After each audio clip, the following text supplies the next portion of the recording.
Welcome to Organic Chemistry. We continue our journey into radical reactions. Let's get started.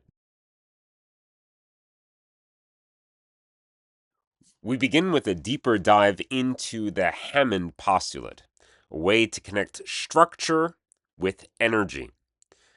It states that a transition state will appear most like whatever species, reactant or product, it is closest to in energy. In an exothermic step where the products are much lower in energy, the transition state sits closer to the reactants. And in an endothermic step, the transition state sits closer to the products.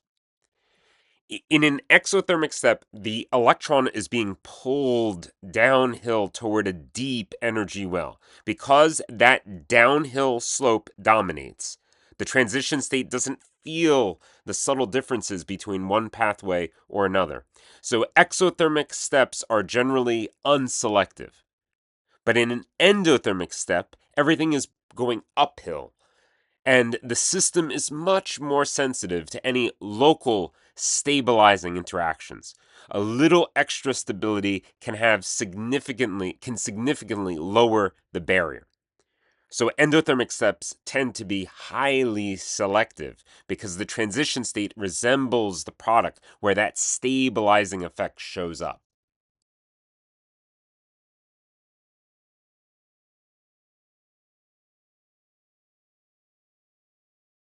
Photohalogenation reactions are a perfect way to encapsulate Hammond's postulate in action. Depending upon which halogen is involved, the key hydrogen abstraction step can be very exothermic, mildly endothermic, or too endothermic to occur. That's why fluorination is dangerously, insanely reactive. Chlorination is moderately reactive, bromination is selective, and iodination doesn't work at all. The energy profile of the first propagation step literally determines everything here. For fluorination, both propagation steps are extremely exothermic. The radical is pulled downhill, and there's almost no selectivity. For chlorine, it is moderately exothermic, and there is some selectivity. But bromine is in the Goldilocks zone. The first step is endothermic. The transition state will resemble the carbon radical product. And so radical stability literally controls selectivity here. For iodine, however, it is too endothermic to sustain the chain reaction, and iodination just completely fails.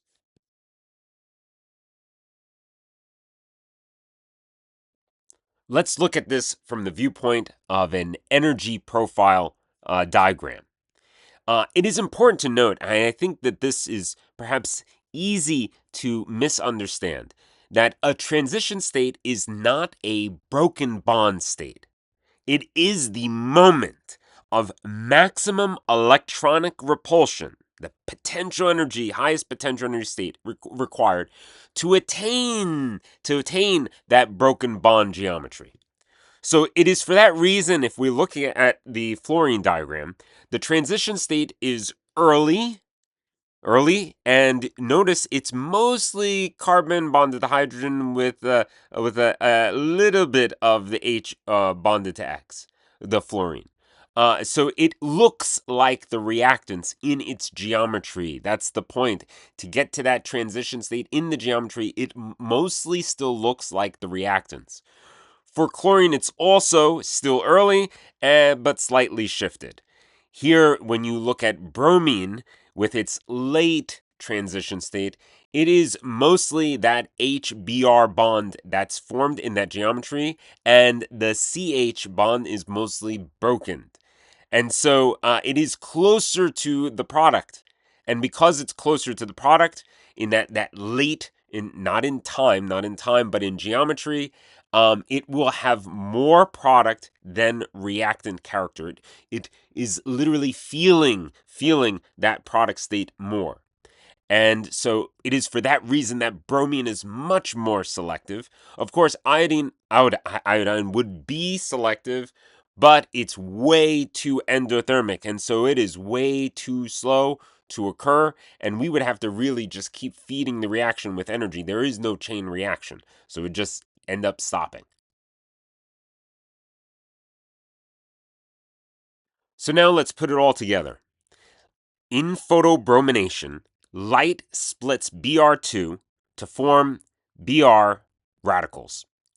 Bromine radicals abstract hydrogen from the substrate in the endothermic propagation step. Because the transition state resembles the radical product, tertiary radicals form fastest, then secondary radicals, then primary. This gives regioselectivity that looks like Markovnikov orientation, but it's not based upon carbocation stability. It's based on radical stability. There are no rearrangements and no stereochemistry protocol control because we are forming radicals, not carbocations.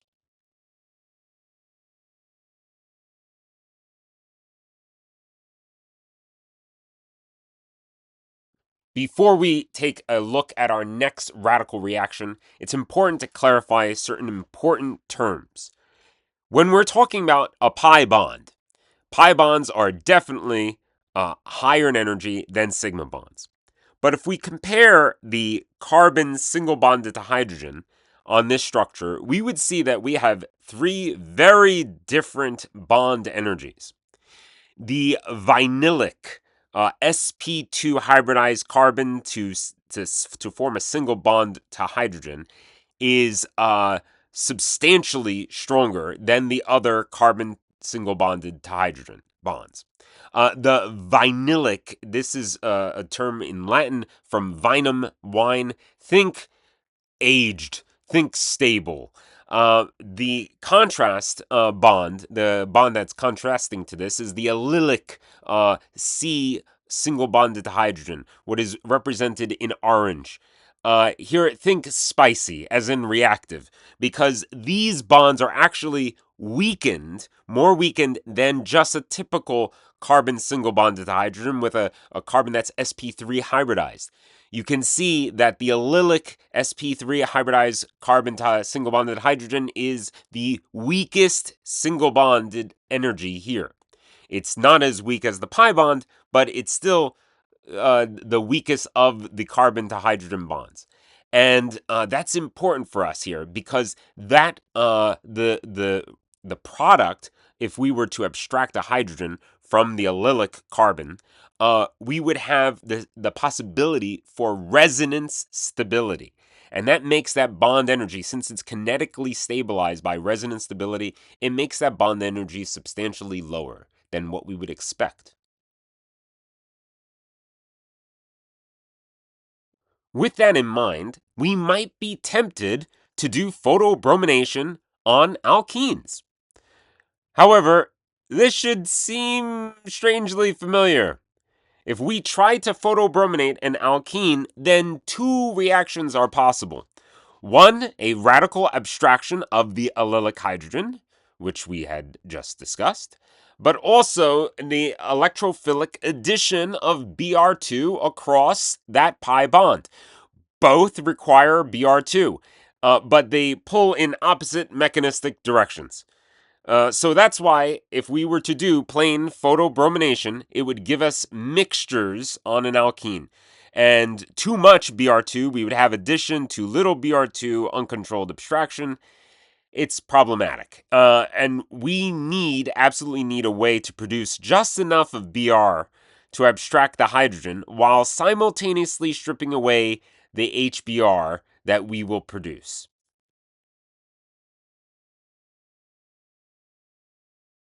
Here we introduce N-bromosuccinimide. NBS controls the Br radical generation. NBS creates a tiny, steady concentration of Br2, which can then be photolyzed to Br. Crucially, NBS also consumes HBr, as you can see highlighted in blue. So the reaction does not accidentally slip into the Br-HBr chain that would give a radical addition, as we'll see a little bit later.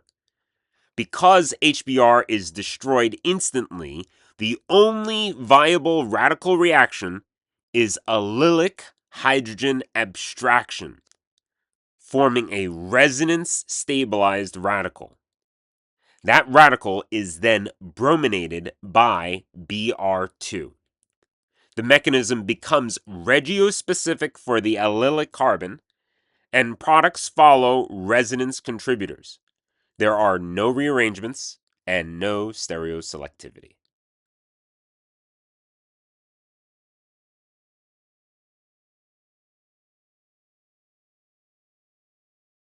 Before we take on our last radical reaction, it's important to contrast this one with a review of our alkene addition of HCl and HBr to that pi bond, across that pi bond.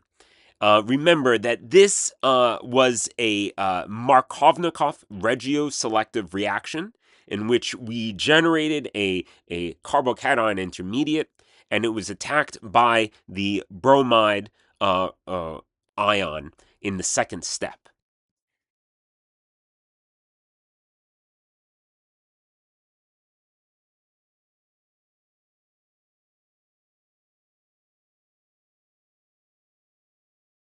With that previous reaction in mind, we're now ready to contrast a third radical pathway, the anti-Markovnikov addition of HBr in the presence of peroxides.